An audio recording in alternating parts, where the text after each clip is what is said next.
Greetings, friends. Today we will explore a topic many have faced: how to act when a woman ignores you.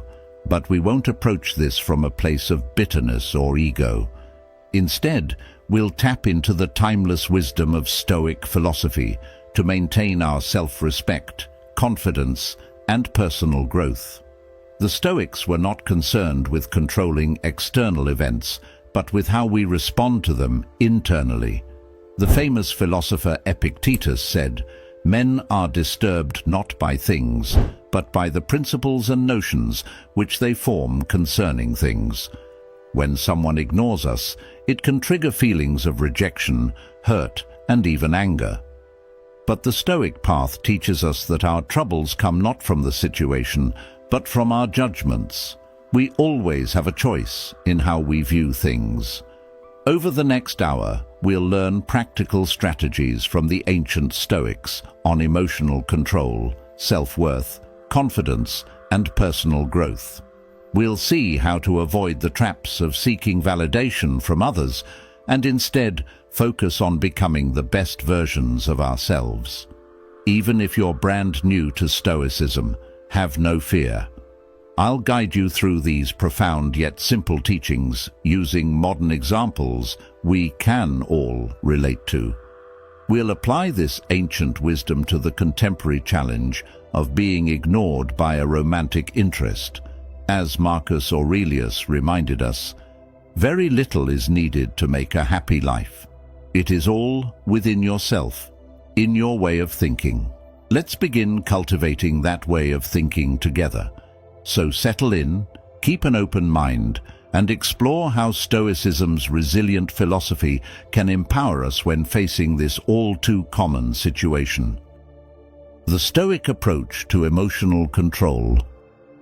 Our journey begins by looking inward, for the path to composure lies in mastering our mind and emotions. The Stoics were pioneers in developing techniques for emotional discipline and rational thinking. As Marcus Aurelius declared, "You have power over your mind, not outside events. Realize this, and you will find strength." When a woman ignores you, it can trigger unpleasant feelings, hurt, anger, insecurity.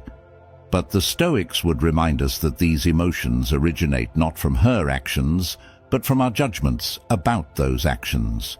We are disturbed not by the reality itself, but by our views of that reality. Consider this example. You feel confident and prepared for a job interview, but in the end, you don't get the position. How do you respond? Do you spiral into self-doubt and negativity? Or do you view it impartially? This is merely one outcome amongst infinite possibilities in your career journey. The Stoics were not immune to misfortune or adversity, but their secret power lay in separating external events from their internal experience of those events. They realized that while they couldn't control every situation, they could control their mindset and emotional reactions. Imagine you're out with friends and an attractive woman at the bar catches your eye. You decide to introduce yourself, only to be met with complete indifference or even disdain as she turns away without a word. A typical reaction may be rejection, embarrassment, or even anger toward her. But think for a moment, what has actually happened here? This woman, a total stranger, has declined your advances. That's the objective reality. Your hurtful emotions come from the stories you tell yourself about why she ignored you, that you're inadequate, unattractive, a failure with the opposite sex. Those beliefs then generate feelings. The Stoic path encourages us to pause and view such situations rationally. Perhaps she's in a relationship or had a bad dating experience recently. Maybe she needed to arrive on time or felt intimidated by your approach. The reasons are endless, but they have little to do with your inherent worth. Her ignoring you reveals more about her current state than any truth about you. By separating the facts from your interpretations, you take back control. Breathe deeply and observe your thoughts and feelings impartially without judging them. This self-awareness and detachment is vital. Press pause when the movie of your mind gets caught up in negative narratives about yourself. Consult your rational faculty as Marcus Aurelius did, asking, what is the nature of this thing in itself and stripped of the outer casing? Under that shell of a bruised ego, is there any genuine harm here? Or is this just a fleeting social interaction with no more profound significance? The more you reinforce perspective-taking over knee-jerk emotional reactions, the more unshakable your poise becomes. Like working a muscle, it's a skill honed over time through determined practice. But the freedom of an unruffled mind in challenging situations is an invaluable strength. So the next time you face indifference from someone you're interested in, remember, the Stoic is unmoved by the opinions of others. You cannot control their behaviors, but you can control how you respond. Will you unleash a tornado of negative emotions, or maintain your inner meteorological calm? The choice is yours. Focusing on self-worth and avoiding pedestals. At the core of the Stoic philosophy is a steadfast belief in our inherent self-worth as human beings. As Marcus Aurelius boldly stated, waste no more time arguing about what a good man should be. Be one. Too often we seek validation and self-esteem from external sources, relationships, careers, and societal status. But the Stoics knew that genuine self-respect can only be found within. It is a well that can never dry if we have the wisdom to keep drawing from it. In our modern world, we face constant pressures and illusions that can corrupt this inner sense of value. Social media, for instance, has become a staging ground for countless people to perform an idealized version of their lives, chasing after likes and shares as metrics for their worth. But as the philosopher saw clearly, these are mere outward casing. They do not reflect our essence. Imagine this scenario. You muster the confidence to approach an attractive woman at a party. You make conversation, feeling there's a spark of connection. But then her friends arrive, and suddenly you're treated with utter disregard, even mocking glances and whispers. Like a flipped switch, her demeanor transforms from warm to ice-cold as she prioritizes regaining her friends' approval. At that moment, it's easy to feel diminished, to take her behavior change as a judgment of your value. But the Stoics would urge you to pause and reflect. Have the objective facts about who you are changed. Or is this merely someone else's distorted perception based on shallow social dynamics?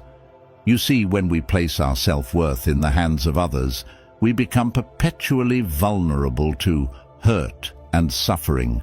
We make them the arbiters of our self-esteem, which is an inherently imbalanced and hazardous position. As Epictetus taught, we must be careful to make the best use of what is in your power and take the rest as it happens. A woman's interest or admiration is not in your rational control, so it cannot be the basis for self-respect. Her ignoring you may sting at the moment, but it reveals nothing about your unvarnished worth. That worth was established long before this encounter by the virtues and qualities you've cultivated through conscious effort, your values, wisdom, talents, and strengths. The key is this: do not put anyone on a pedestal, mentally elevating them to a plane of judgment over your self-worth. Recognize that we are all flawed human beings, operating from our fears, insecurities, and unconscious patterns. Her dismissive behavior likely has nothing to do with you, and everything to do with her internal lens. Just as you would not respect the opinion of a cruel person, do not be diminished by cruelty camouflaged as casual disregard. A famous saying is, I will show favor to others, not because they are human beings, but because I am. Your self-worth is a spring that flows from within. Tap into it by reflecting on your admirable qualities, skills, and virtuous actions, not just in dating, but all areas of life. List your positive traits, accomplishments, and moments when you felt genuine self-respect. Reinforce this solid bedrock of inner value. Then, when someone attempts to undermine or ignore you, it will be like a gentle spring rain off a sturdy oak tree. Their behavior cannot penetrate or corrupt what you have rooted inside. You can wish them well while firmly upholding your unshakable self-esteem.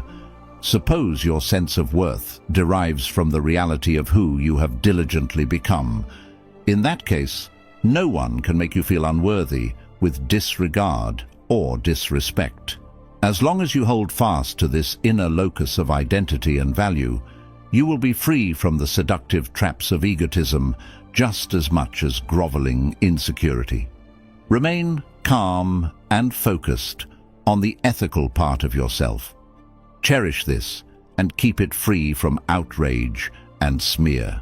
By embodying wisdom, integrity, and nobility in your actions daily, you honor your highest self, the only judge whose opinion cannot be ignored. Developing a mindset of self-superiority. The Stoics were not advocates of arrogance or conceit. However, they firmly believed that no one is inherently superior or inferior to you. As Epictetus boldly stated, "No man is free who is not master of himself." This doesn't mean looking down on others, but refusing to accept a sense of lower status or subservience. It is a mindset of unshakable self-respect and equality with all people. In today's world, we frequently encounter situations that can trigger feelings of inadequacy or intimidation, especially when it comes to interactions with the opposite sex. You may work in an environment where you're one of the few males in a female-dominated workplace, or you find yourself the sole single guy in a tight-knit group of married friends. These contexts can breed unconscious beliefs that the women around you are above you. Imagine you finally work up the nerve to chat with an attractive colleague you've admired from afar, but she immediately dismisses you with an arrogant, disinterested attitude. It stings. That little voice inside pipes up, "What did you expect? She's way out of your league. There's nothing special about you. You're just a low-level guy here." But the Stoics would urge you to inspect that self-diminishing thought. Whose metric of leagues are you accepting? Indeed, it is not your own, for if you held yourself as fundamentally equal and worthy, such small-minded social distinctions would have no weight. When we mentally upper hand to others based on superficial traits like looks, status, income, or lifestyle, we surrender our inner freedom and poise. We make them the judges of our self-worth instead of the immutable and lofty judge within us. Remember, the wise man regards nothing but virtue as real good. Epictetus used the vivid metaphor of an impregnable inner citadel to symbolize this sense of self-sovereignty. No matter the assaults from external circumstances or personal slights, he knew his essential worth could never be penetrated from the outside, only from the inside, by his faulty judgments and distorted views.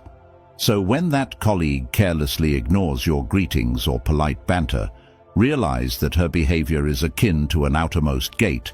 It may cause minor unrest. Still, it poses no threat to your unconquerable inner citadel. Her disregard fundamentally alters nothing about your inherent value as a person. The same applies to women you may approach in social settings who exhibit indifference or mocking attitudes. Surprise them with unflappable noble self-composure rather than defensively questioning your worth.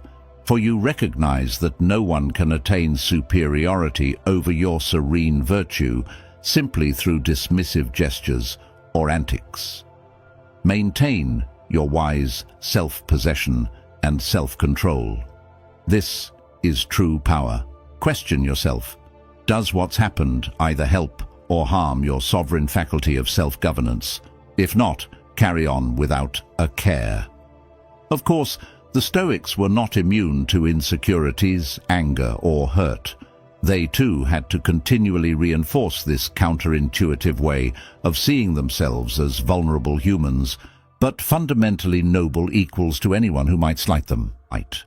A terrific daily exercise is to visualize dealing with petty disrespect or disregard from women you find attractive, but who exhibit rude, cold behavior toward you. Picture yourself indifferent to their attitudes and unaffected by their changing opinions, like an emperor undisturbed by rebellious citizens. Their contempt cannot diminish your rightful throne of self-worth and generosity. You can take this ethical exercise even further by mentally sending them goodwill. As Marcus Aurelius wrote, "The best revenge is to be unlike him who performed the injury." Or, as it can be said, the best revenge is to be unlike the person who inflicted anger. Wish them clarity and wisdom to see beyond their materialistic delusions of worthiness. Recognize that their behavior stems from inner insecurities, fears, and pettiness you have consciously shed. This mindset of self-superiority is not about ego, but owning your supreme self-sovereignty as a human being. It's an unshakable self-esteem that no one can trespass because you choose to ennoble yourself according to virtue alone, the only true measure of merit. If someone attempts to diminish you through body language, averted eyes, or audible sneers of contempt, allow it to strike you like a gentle spring rain, for it holds no substantive insult. Your noble flowering remains vibrant and intact, nourished by the fertile soil of wisdom and right action. Pity them for their blindness if you like, but do not be induced to assume an inferior position that your philosophical kingship never abdicates. In the Stoics' view, rejecting self-sovereignty is akin to a king abandoning his throne and crown to grovel amongst peasants at the first sign of discord. Maintain your inviolable self-respect. When you interact with women from that formidable inner citadel of sovereignty, her interest or lack thereof transforms into utterly non-threatening data, neither damaging nor elevating, for you esteem yourself according to your immutable virtues and self-governance, not the fluctuating opinions of others. With practice, no one's regard or disregard can disturb your supreme self-possession. Demonstrating mutual respect and confidence. Closely tied to cultivating a mindset of self-superiority is showing respect and confidence even in the face of disregard from others. As Marcus Aurelius wisely stated, "The best revenge is to be unlike him who performed the injury."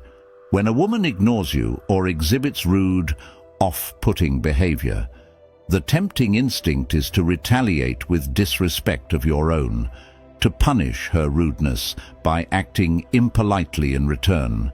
But this revenge-oriented mindset only serves to diminish yourself. The Stoics understood that how we respond to perceived insults or wrongs is a statement about our character, not a judgment of the offender. We maintain the high ground by staying calm, poised and respectful regardless of others' conduct. Let's take the example of being out with friends and multiple women giving you the cold shoulder throughout the evening.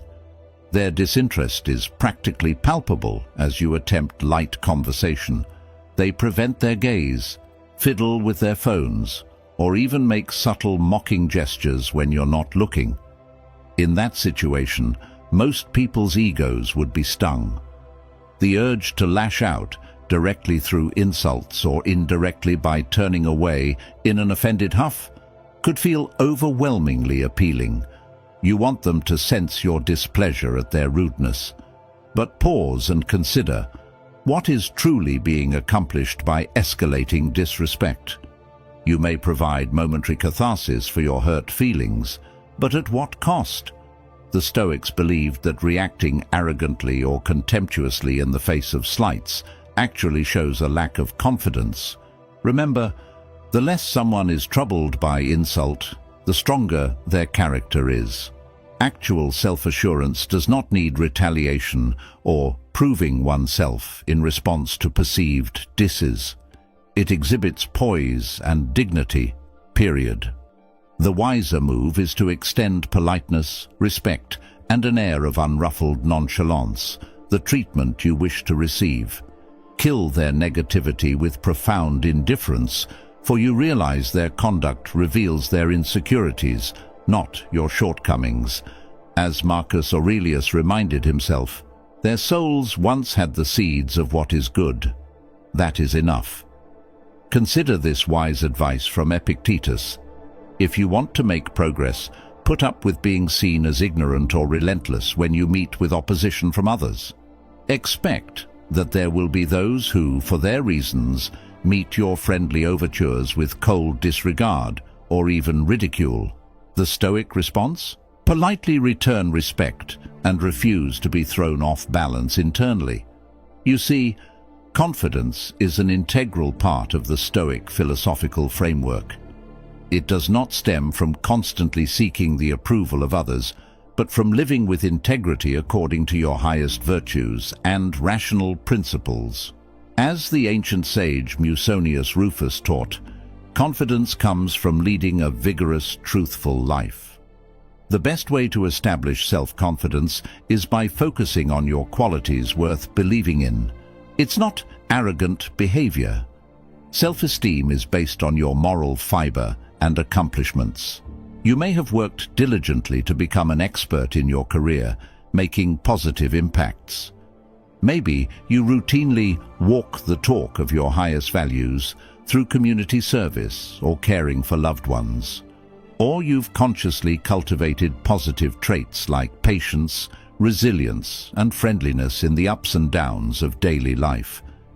Bring to mind vivid memories of when you felt proud of displaying these virtues, times you overcame adversity, rose to difficult occasions, or put others' needs ahead of your ego.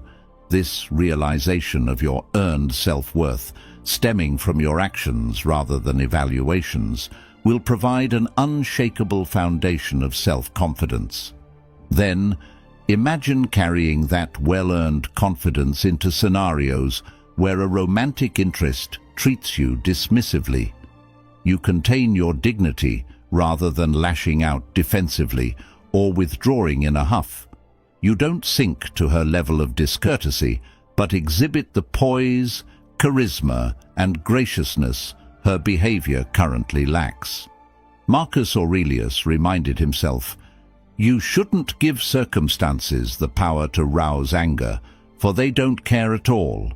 So why give it your energy? She may have her reasons now, but they do not necessitate you forfeiting your nobility or self-composure. With practice, you can reach a point where no disregard or rudeness from a woman prompts any uptick in your calm self-assurance. Respond with the same spirit of patient friendliness and ease as if she'd greeted you warmly. The Stoic moves through the world under external affirmation, a perfect rudder steering through any social circumstance. When you demonstrate this profound self-possession, often you'll find the other party cannot sustain their negativity.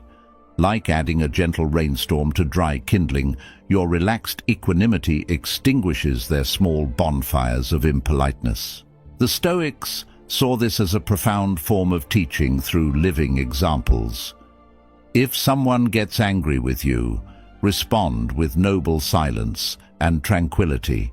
Kill them with unanswerable self-confidence and poise.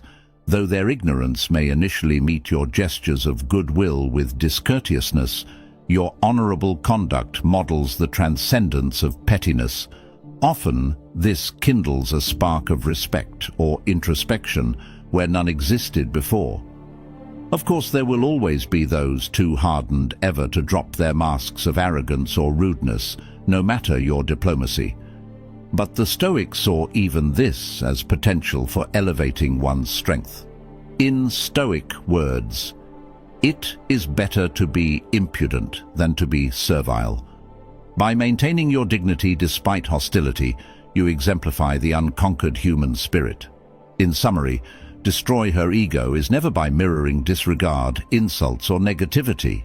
Instead, it's by embodying the supreme self-confidence, respect, and grace that her lousy behavior currently lacks. Like the mighty oak weathering a storm with patience, you stand unwavering and magnanimous. This preserves your honor and provides a living parable on the virtuous and enlightened way to conduct oneself. Avoiding the trap of seeking attention. A significant pitfall the Stoics warned against is the endless pursuit of attention, admiration, and external validation.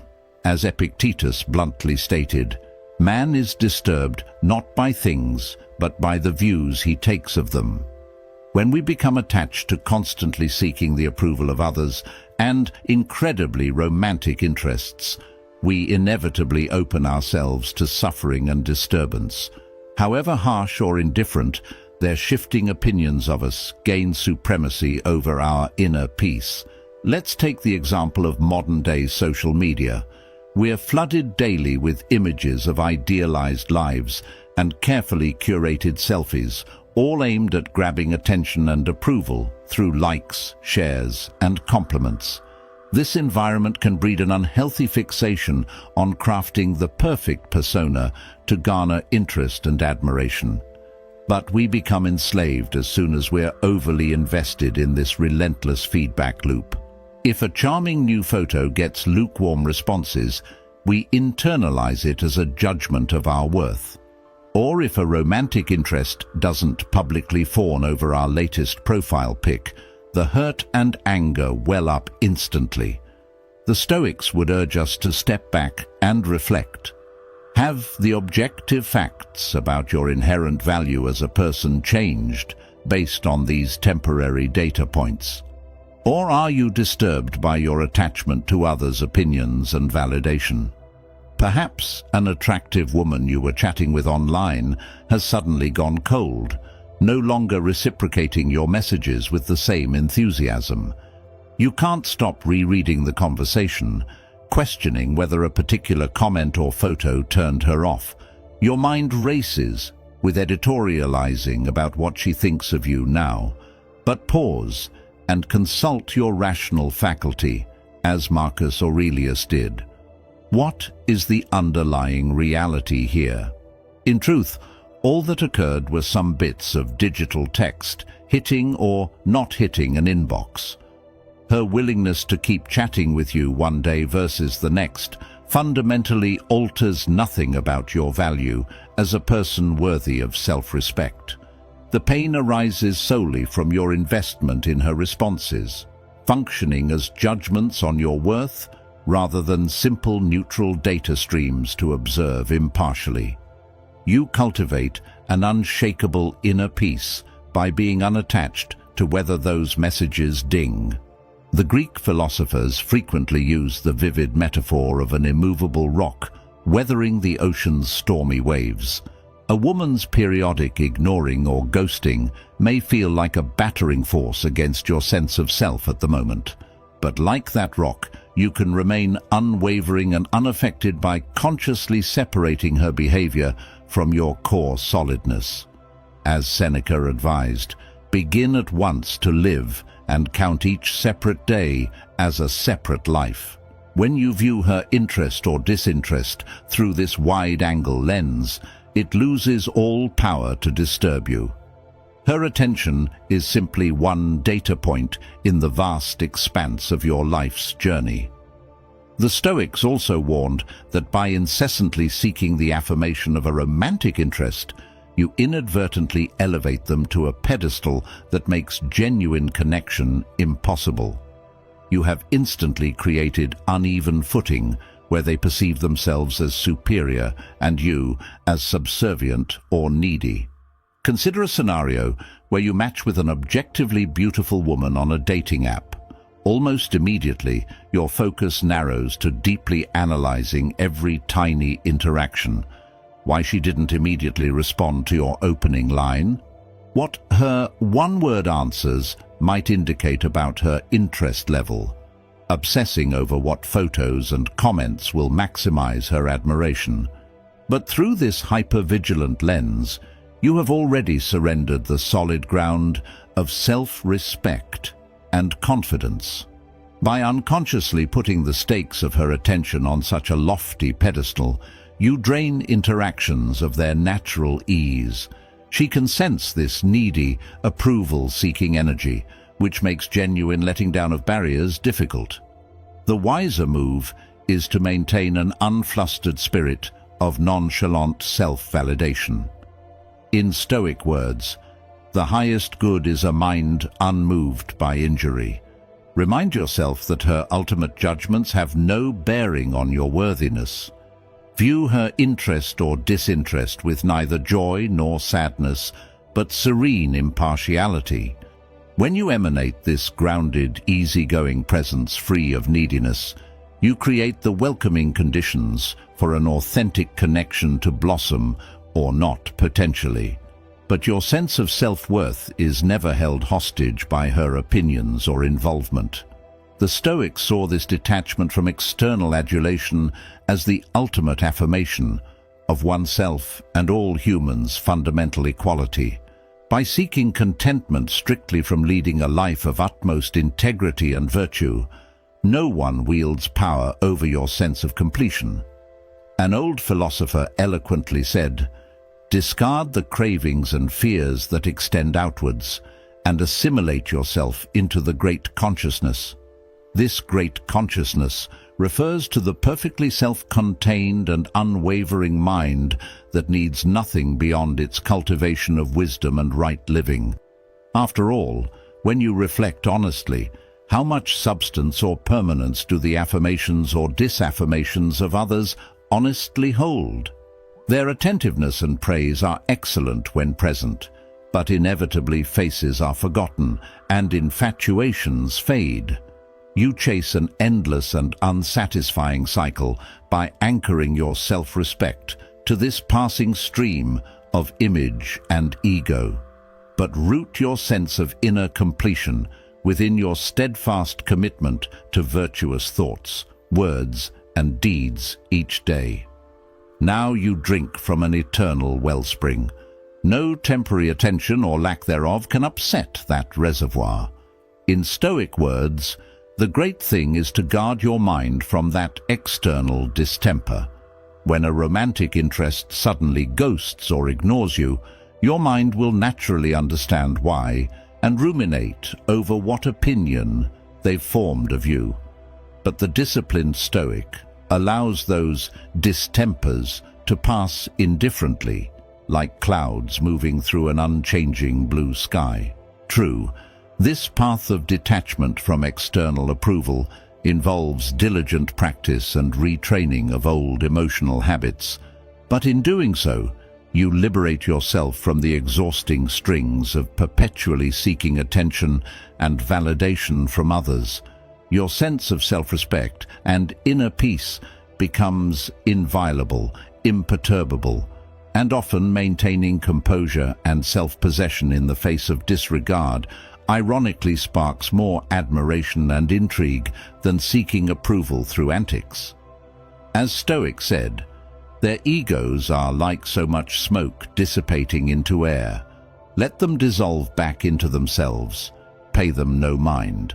The next time someone you're interested in gives you mixed signals by being hot and cold, try to remain calm and unfazed. Don't get too attached or push them away. Observe their behavior objectively as something temporary that doesn't affect your self-confidence. This is where absolute freedom lies. Shifting focus to personal growth. At the heart of Stoic philosophy is that our fundamental sense of worth and fulfillment must derive from within, not from external attentions or accomplishments. As Seneca eloquently stated, he is a slave. But shall that stand in his way? Show me a man who is not a slave. One is a slave to lust, another to greed, another to ambition, and all men are slaves to fear. And he who is not a slave to riches, pleasures, or fears is a free man. When we become overly fixated on chasing romantic admiration or validation from others, we enter into a voluntary form of subservience and enslavement. Our emotional well-being gets tethered to the shifting tides of their approval, robbing us of our autonomy. Instead, the Stoics directed intense focus inward, on cultivating one's character through reasoned growth, virtue, and resilience. This formed an unshakable bedrock of self-respect, impervious to the opinions of others. Let's take a common modern scenario. You've recently gone through a breakup after a long-term relationship.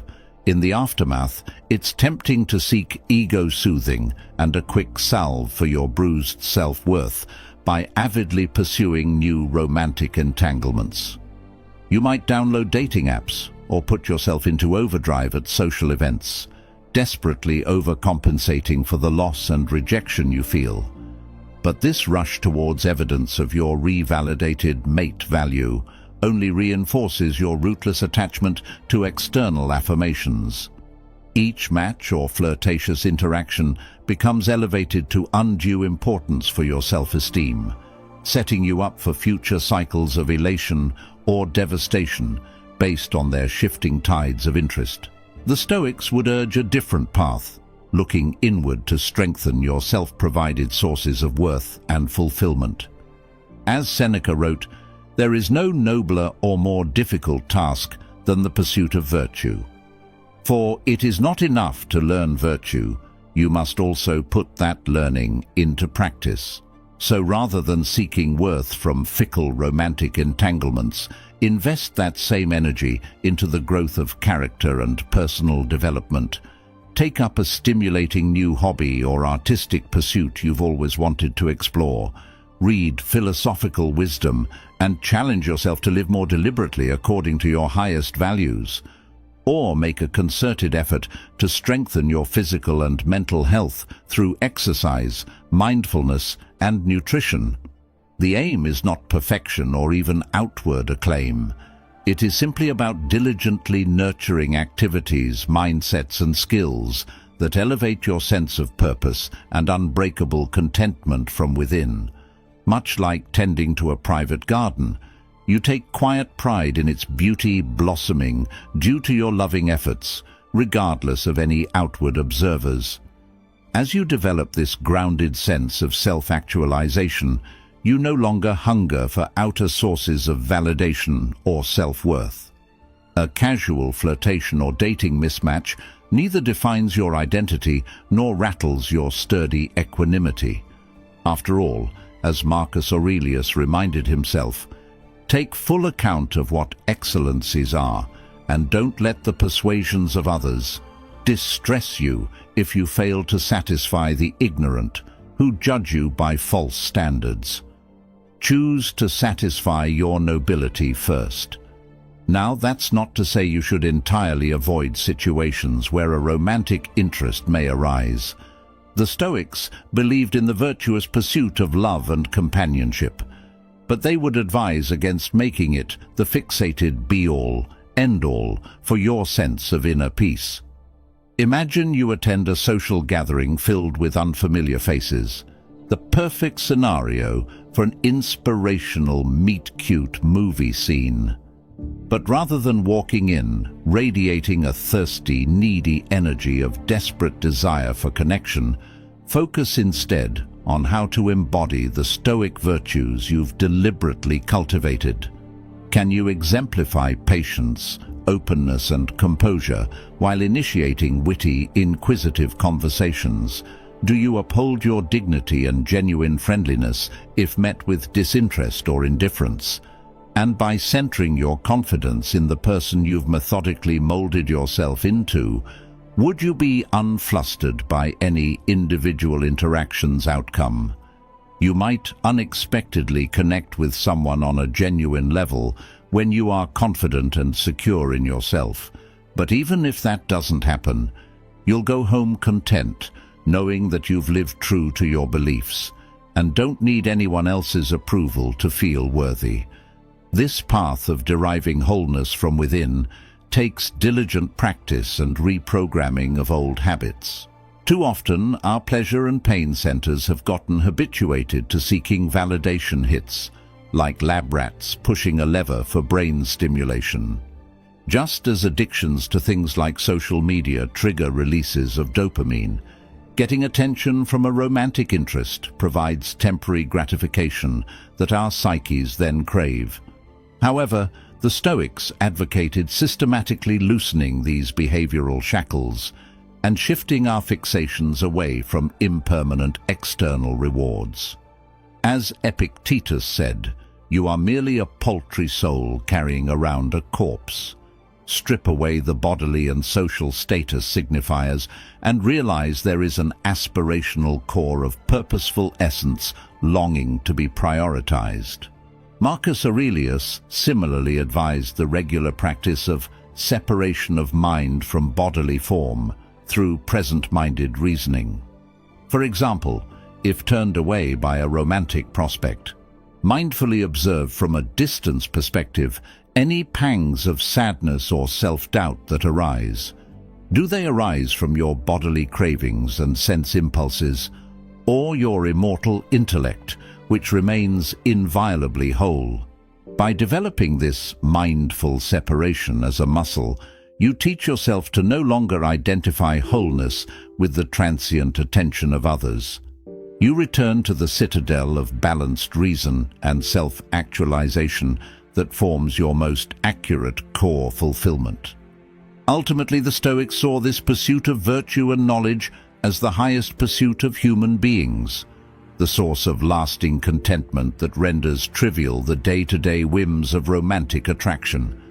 In Stoic words wrote, "To be able to call your life your own is a blessing, but to owe that to your self-mastery is the greatest of blessings, and an entirely self-made happiness to be derived from no source outside yourself." So, set your sights on the substantive joys and worthy growth you can bestow upon yourself. Become a master's student and practitioner of wisdom, integrity, and temperance. View flattering attentions from others as incidentals along the way, lovely when present but fundamentally inconsequential for your self-actualizing journey. When you detach your self-worth from seeking external validation, you gain access to true and valuable happiness within your control.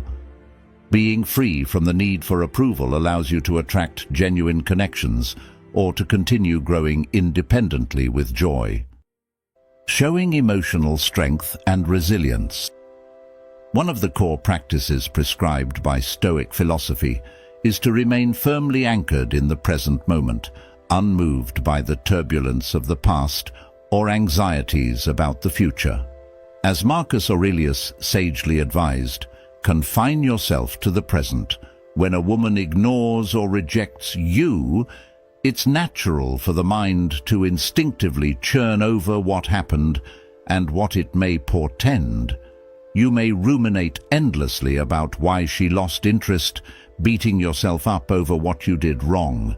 Or you may catastrophize about never finding a partner, perpetually doomed to disregard. But the Stoics would remind you that these perceptions, amplified by runaway emotions, bear little relevance to the objective reality of this present moment.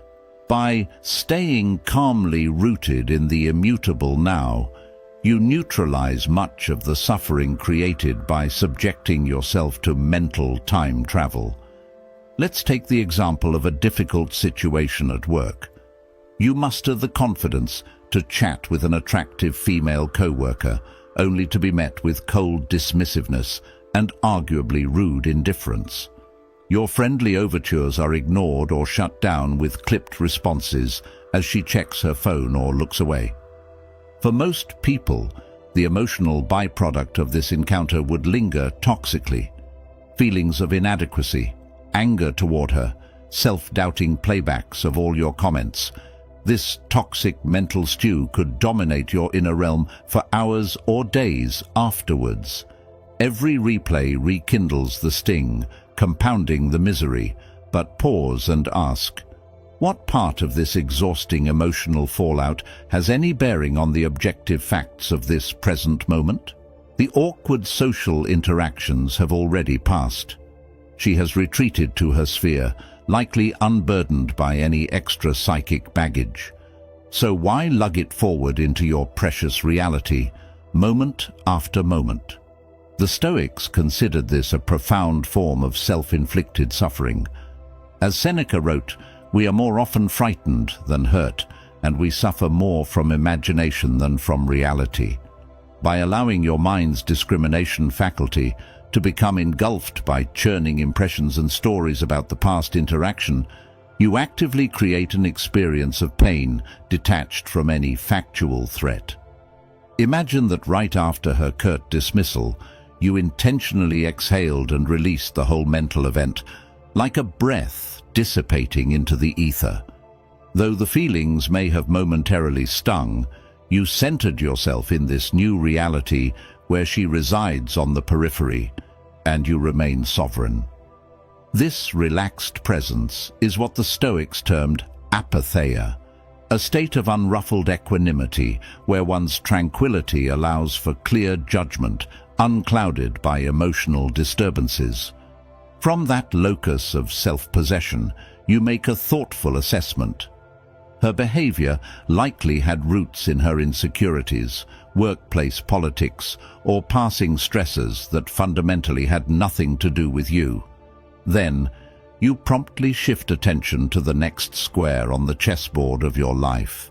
Rather than dwelling in feelings that no longer exist, you bring your full faculties to engaging with whatever productive reality arises next.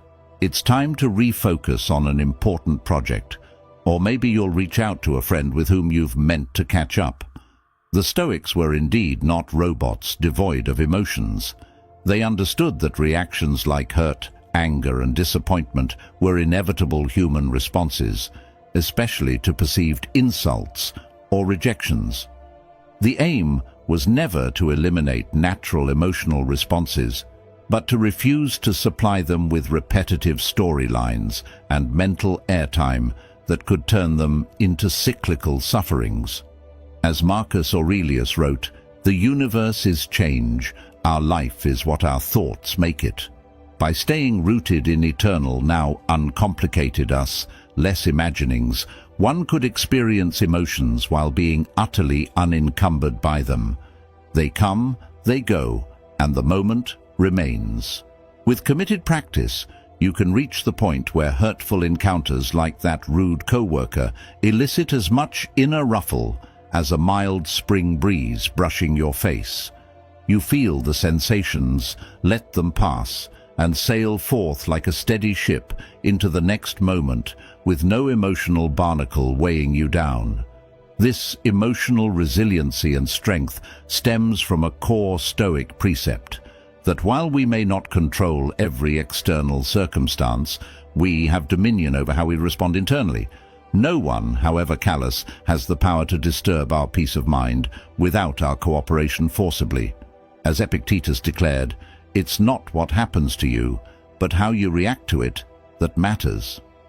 When you grasp your power to accept and shed passing experiences radically, you become impervious to the emotional tractor beams of everything from rude romantic interests to contemptuous strangers.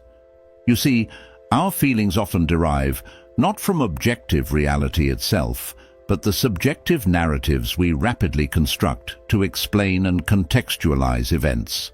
Did she ignore me because I'm unworthy? Does she pity or look down on me?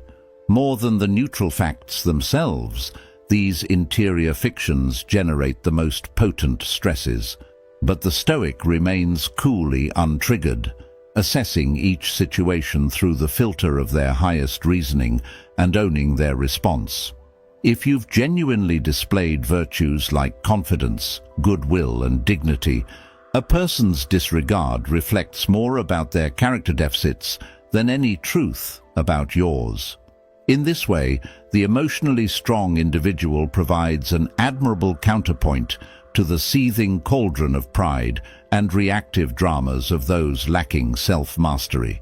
They move through conflicts with uplifting grace and immunity from disruptive mental disease.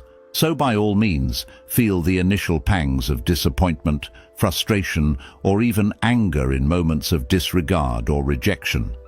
Allow those transient sensations to course through your human vessel, accepting them with forgiveness and non-judgment. But refuse to perpetuate them through the compulsive looping of past narratives and future fears. Like a calm creek, unfazed by passing breezes or the churning storms upstream, you remain an unwavering conduit for meeting each fresh new moment with maximum vitality and discernment. This inner oasis of presence provides a sanctuary from scorching emotions that would otherwise drain your energy reserves and peace.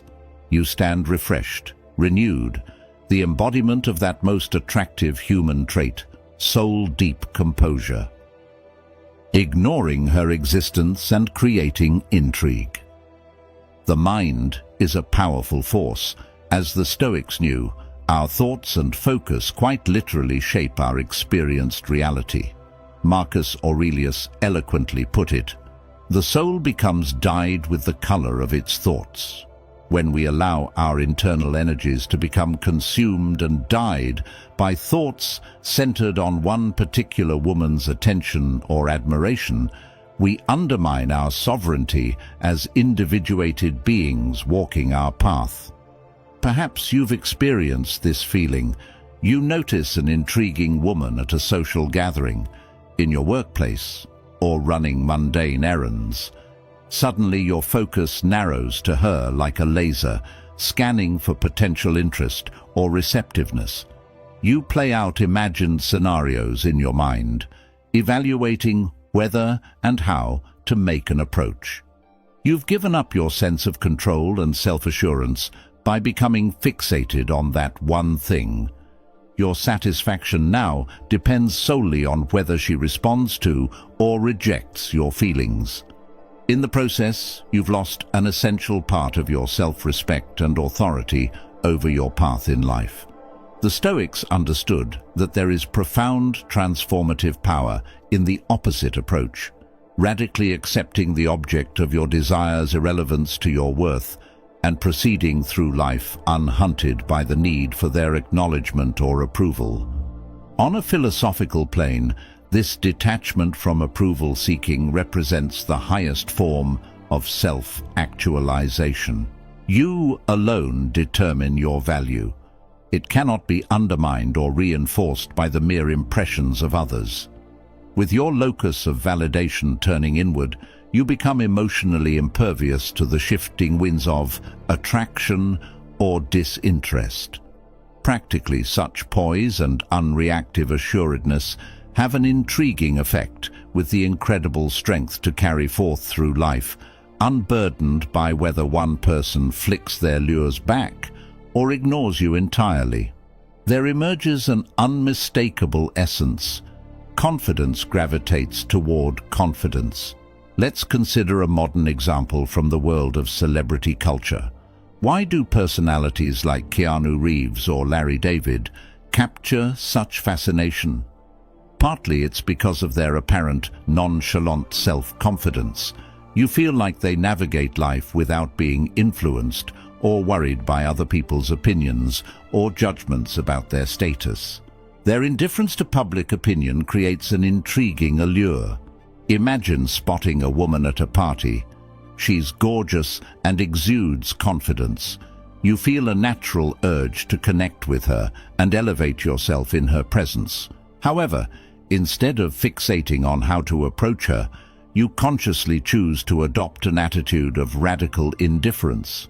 In reality, Her presence or absence has no impact on your life goals and sense of purpose.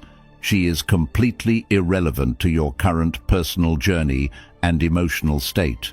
Whether she pays attention to you or not is as significant as trying to obtain a hotel pen during your travels, entirely inconsequential.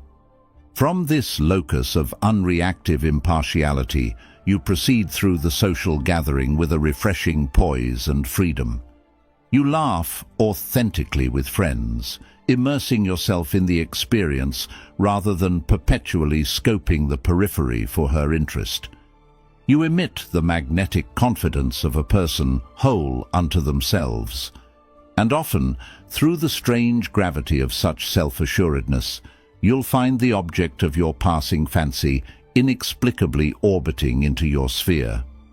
As the Stoics knew, detachment from desiring admiration creates a powerful effect of intrigue and presence that naturally draws curiosity from others. You've created the space for a natural unfolding without attachment or investment by dismissing her relevance from your mental plane. Should your paths intersect, you can quickly greet her, unburdened by suppressed expectations. And should she unilaterally exit, you've maintained the lucid course following your highest truthful self. The Stoics referred to this mode as living by nature, flowing with, rather than resisting the unfolding currents of a scenario. By refusing to grip tightly to prefabricated hopes or aversions, you become a spontaneous vessel for creative, positive forces to manifest. Of course, this transcendent outlook takes diligent practice to embody, especially in our culture steeped in romantic mythologies and the idealization of impossible pursuits of reciprocation.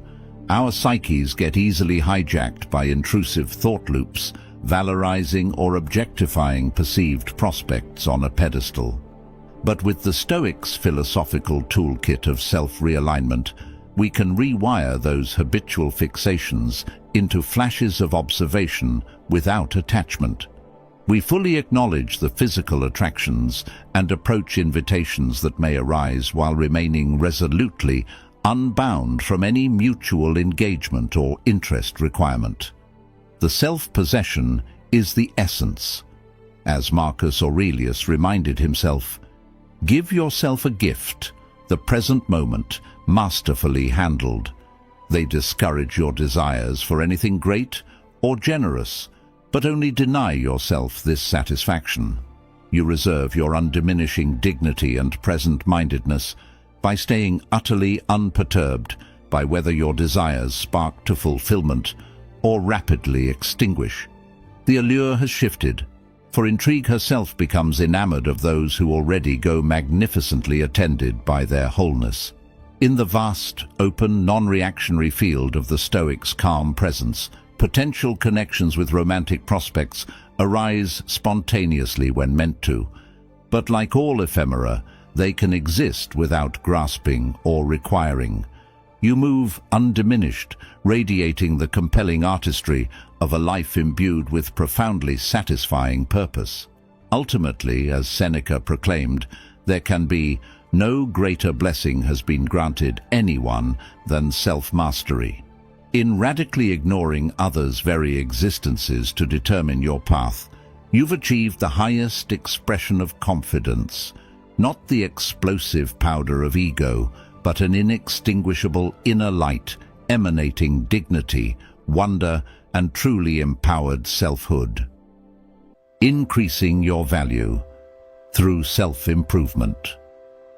At the core of Stoic philosophy lies a profound truth, that our most precious resource is not worldly wealth or status, but the wealth we cultivate within through virtuous living and wisdom. As Marcus Aurelius beautifully expressed, "The only wealth which you will keep forever is the wealth you have given away." On the surface, this seems paradoxical. How can one increase their net worth by giving away or denying material riches?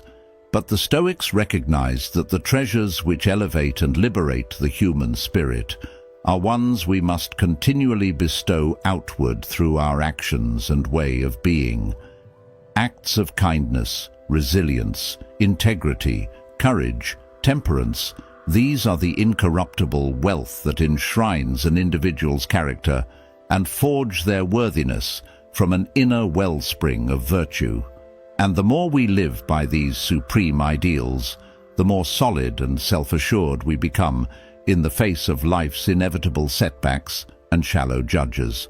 Let's consider the scenario of being overlooked or ignored by someone you are romantically interested in. For those who base their self-worth on the desire for that person's attention, the emotional pain can be intense and negatively impact how they view themselves. But what if your sense of value transcended the narrow confines of romantic achievement or physicality? What if you had systematically invested in developing wealth reservoirs that one person's indifference or rudeness could never impact? The wealth of emotional intelligence, mental fortitude, purposeful knowledge and service to others.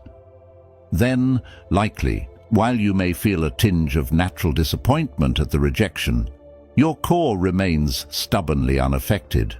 You've protected and elevated your selfhood by assiduously focusing on growth in areas that become self-perpetuating assets rather than deficits based on temporary circumstances. The Stoics referred to this as the art of living concept, intentionally sketching out our life's journey as a masterwork of characterological development and ever-expanding wisdom. Refining our skills, knowledge and virtues with zealous commitment each day, we construct an unshakable interiority that towers above petty assaults on our temporary pride. Marcus Aurelius was a powerful emperor presiding over the Roman Empire. Yet, he obsessively worked on perfecting himself as the ultimate legacy, famously journaling his philosophical meditations. From this vantage point, he could remain level-headed and unconsumed by perceptions when snubbed or disrespected, for his sense of substance came from reserved deeper within. Imagine you've spent months or years diligently studying a field you're passionate about, whether history, computer science, entrepreneurship, or anything that stokes your innate curiosity. With steadfast discipline and commitment, you've absorbed a wealth of insights, theories, and skills related to this discipline that have expanded your expertise and intellectual agility. Then, one day, you find yourself in a social setting with someone you're attracted to, only to have them seem to look right through you or treat you with cursory disregard. For those deriving their primary personal worth from romantic admiration, this experience might create an inner spiral of self-doubt and emotional suffering. But, for you, while their indifference may strike a glancing, discourteous blow, you remain poised and calm at your core. Your most profound sense of identity, fulfillment, and purposeful perseverance arise from the intangible treasures you've methodically cultivated through your scholarly devotions, assets of knowledge and self-actualization that can never be tarnished by disrespect from transient others. This principle extends far beyond academic arenas.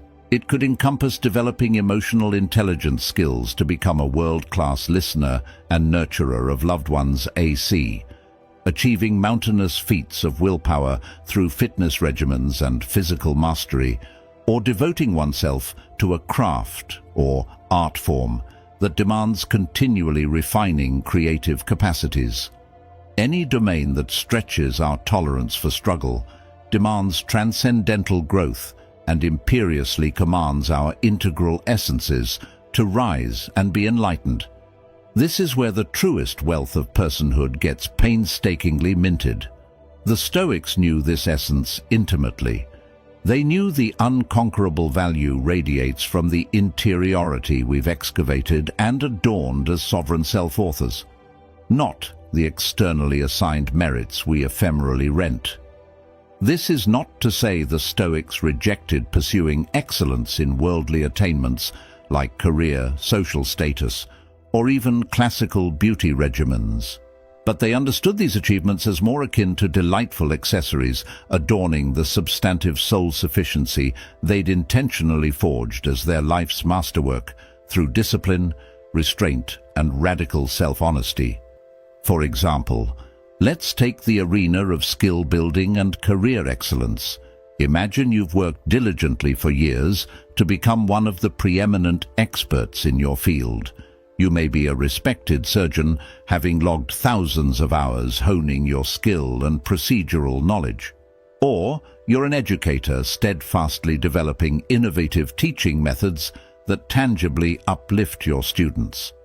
Then, one day, at a social function, an individual you find attractive for superficial reasons openly dismisses or mocks your professional accomplishments with an arrogant air. For those deriving their core identities from emblems of achievement and status, such a bruising slight might prompt punishing ego plunges and eruptions of resentment. But for you, anchored in the serene self-respect born from grueling self-actualization and transcendental skill cultivation, the diss poses no existential threat. Their dismissiveness reveals only their insecurities and ignorance, while leaving utterly undisturbed the monumental virtuous wealth you've painstakingly accrued in becoming a profoundly capable human being of service to others. As Marcus Aurelius Calmi reminded, the universe is change. Our life is how our mind interprets that change. So you patiently interpret their baseless arrogance as more tragic than dangerous, allowing the encounter to drift past like a meandering spring cloud. Your equanimity remains upright, your core trajectory gloriously unperturbed. The Stoics termed this eudaimonia, the joyous state of flourishing and wholehearted living arising from systematically watering the seeds of virtue and self-mastery within. Insults, setbacks, and even life-shattering tragedies may temporarily ruffle the sensitive surfaces, but they pose no threat to the greatness we've bestowed on the world by rigorously expanding our faculties for insight, grit, honor, and love. Remember, true good does not have an outward aspect, but is intrinsic and cannot be taken away from someone. The joys we experience internally are the only true source of delight. So on the path ahead, commit yourself to intentionally accruing treasures invisible to the world's judging eyes, an unwavering treasury of character strengths, self-empowerment, and soul-illuminating knowledge that elevates your standing in accord with nature's virtuous grandeur. You become unignorable when you've heroically achieved that centeredness of an unconditional, non-negotiable sense of worth unto yourself. A supreme self-possession emerges that dwarfs the flickering flames of others' egos and narrow myopias. And often, ironically, this blazing incandescence of wholeness proves most magnetic to those receptive souls, in turn striving for individuation. They find it not as an external force, but as a self-generated radiance that is inescapably intriguing, admirable, and irresistible. Living according to Stoic virtues. For the Stoic philosophers, the culmination of all their teachings centered on one mission: to live a life embodying the essential virtues of human excellence. As Marcus Aurelius put it, to live a good life, we have the potential for it, if we can learn to be indifferent to what makes no difference. This notion of what makes no difference points to the Stoics' keen ability to discern which aspects of daily existence held inviolable significance, and which were ephemeral distractions devoid of substantive importance. By systematically training themselves to separate the inconsequential from the essential through reasoned judgment and self-discipline, the Stoics elevated themselves to walk as sages, living monuments to the highest ethical ideals at the very apex of human potential. For them, pursuits like wealth, pleasure, and social status paled compared to the supreme goal, the ceaseless cultivation of four cardinal virtues: wisdom, justice, courage, and temperance. Mastering these lofty virtues, they knew, was the only pursuit that led to sustaining eudaimonia, that flourishing state of wholehearted well-being and transcendent bliss. Let's take the virtue of wisdom. In the Stoics' view, this involved a dedicated and humble pursuit of truth and correct reasoning, an openness to continually updating their philosophical doctrines based on evidence and logic, rather than clinging to distorted perceptions or hasty conclusions. Imagine a scenario where a romantic interest at a social gathering entrances you. From the hopelessly smitten depths of your psyche, it's easy to construct all sorts of embellishments about their character, your potential compatibility, and an imagined storybook future together. But pause and ask, upon what reasoned analysis is this gauzy infatuation truly based? Do you know this individual's authentic virtues, values, and characteristics beyond superficial impressions? Have you genuinely reflected with detached rationality on your motives at play? The Stoic path would urge applying disciplined wisdom here to calmly assess the scenario with a skeptical eye, withholding conviction until your ultimate judgments are based on substantive knowledge and facts, not idealized projections or ego-driven wishes. For as Epictetus cautioned, "What is the first business of one who practices philosophy? To get rid of self-conceit." Then we have the virtue of justice, which in Stoic philosophy encompassed far more than legal or civic conceptions of fairness. It represented an unwavering commitment to moral equity, integrity, and honoring the fundamental truth of humans as rational beings united in a collective ethical ecosystem. So when you find yourself on the receiving end of disregard, disrespect, or even cruelty from a romantic interest who has callously written you off, the just response is not vengeful antagonism, but a noble, stoic restraint. An understanding that to lash out or descend into pettiness would ironically represent the greater moral injustice against your highest self. As Stoic reminded, whenever any person hates you or envies you, then that is the sting of their own unjust character. Nothing more. That agitation is no part of your own character. The Stoic embodies perfect justice, upholding virtuous character and fair dealing regardless of external provocations. This brings us to the virtue of courage, that tenacious fortitude to uphold one's reasoned convictions even in the face of personal risk or societal opposition. The Stoics saw this form of valorous resilience as the harmonious counterpart to wisdom. After all, insights mean little without the stalwart courage to live by them. In romantic contexts, this courage may manifest in myriad ways.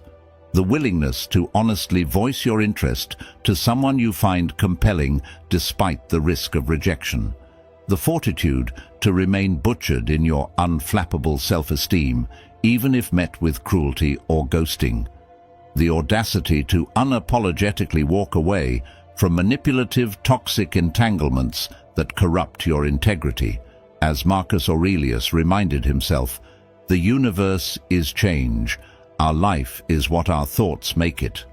No tribulation, whether dashed hopes of companionship or bruising personal dismissal, bears any power to disturb you without your cowardly resignation of noble character.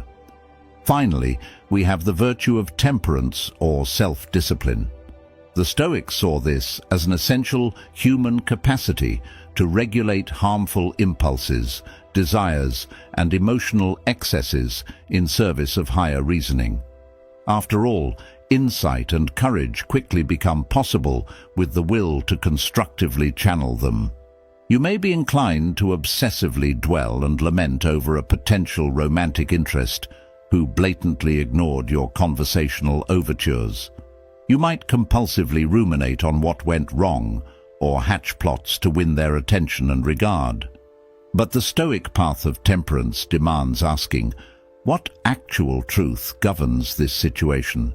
And what is the wisest, most prudent response that aligns with your highest integrity? Do you indulge the runaway excesses of the hurt ego, or calmly accept this person's passing indifference as irrelevant to your core values and sense of selfhood? Remember, it would be a blessing if we could become absolutely free from every passion of the mind, unmoved by pains and pleasures alike. True temperance has no attachment to situations unfolding per one's infatuated hopes. It simply presides with grace. At their core, the Stoics espoused these supreme virtues not for grim austerity's sake. Still, they perceived it as attainable for the highest form of human flourishing. By continually realigning themselves with wisdom, justice, courage, and self-restraint, not as abstract ideals, but as lived experiences, their daily conduct becomes a masterwork of what is possible when we prioritize actualizing our highest potential. As Seneca beautifully summarized, a life spent doing praiseworthy actions is long enough, but through study you can make yourself immortal. To live by these Stoic virtues, to embody rationality, integrity, resilience and moderation, not just in the domains of romance or social justice, but in every choice and facet of one's being, is to author an enduring imprint on the world continually, an expressive living legacy inspiring all those touched by one's noble character and incandescent soulful emanations. So embrace this path not from hollow dogma or showmanship, but to gradually alchemize your raw human experience into a life's work befitting the masterful artistry intended for all beings. Let your every act, thought, and interaction become an indelible stroke of virtue etched into reality's sempiternal canvas. And from that lofty place of soul-awakened character in constant philosophical labor, what province in truth remains for someone else's passing disregard or romantic casted judgment to bear any indelible relevance? You need not destroy, nor demand validation, for you have immortalized your best self's most heroic efforts through a life's toil, nobly perseverance. Throughout this video, we've explored profound Stoic wisdom for maintaining self-respect, confidence, and personal growth when faced with being ignored or disregarded by a romantic interest. We learned to cultivate emotional control by separating external events from our inner responses, neither suppressing feelings nor giving them unconscious power over us. We saw the paramount importance of deriving our core self-worth not from ephemeral attention, but an unshakable sense of virtuous character development. We examined strategies for radiating a grounded, calm poise and dignity, even when met with indifference or rudeness, thereby destroying others' illusions of inciting us to compromise our nobility. We looked at avoiding the trap of making romantic validation an obsessive need by detaching from approval-seeking and focusing energy on substantive personal growth instead. Ultimately, we explored living in full accordance with the supreme Stoic virtues of wisdom, justice, courage, and temperance, a path of continual self-actualization to elevate human existence. While the situations we encounter may sometimes trigger pangs of hurt, anger, or insecurity, the teachings of Stoicism provide an empowering philosophical framework for upholding our undiminished self-respect, confidence, and truth. By applying the rational and resilient perspectives shared here, you equip yourself with the strength to remain imperturbable in the face of disregard, while centering purposeful attention on what matters most, your heroic journey of personal growth and character development. No one can make you feel unworthy without your participation. The path is open to all who cultivate the highest, most virtuous versions of themselves from their inexhaustible wellsprings of dignity. I encourage you to integrate these Stoic practices into your daily life, mainly when dealing with challenging interpersonal situations or setbacks. As always, I welcome your comments and insights about applying this philosophical wisdom in empowering ways. For those seeking more guidance, check out the recommended resources and readings I've linked below. The path of the Stoics is one of lifelong learning and growth. Thanks for joining me, and walk on unshaken, my friends.